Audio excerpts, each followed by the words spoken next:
Hey everyone, welcome back to our channel. Today I'm going to show you how you can make your computer or laptop more faster by adjusting your privacy settings. It's very simple. You just need to simply come over into your start icon, click on the right mouse button and then go for settings. After that, you can see there is an option called privacy and security. So if you click on that, you just simply go for the general section. If you go for that, you can see there are quite of options that you don't need or you don't use for your computer. Be sure you checked it all, and then if you're sure with that, you just simply click on turn it off. After clicking on the backslash, and then we will go for the speech section.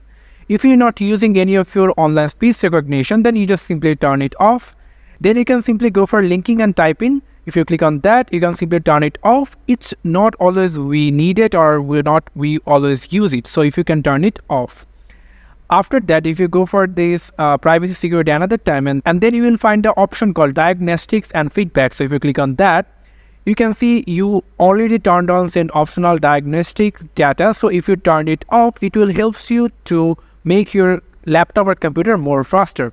So yeah, this is how you can adjust your privacy and make your computer or laptop more faster than before. Thank you so much for watching this video. I hope to see you in other videos. Till then, goodbye.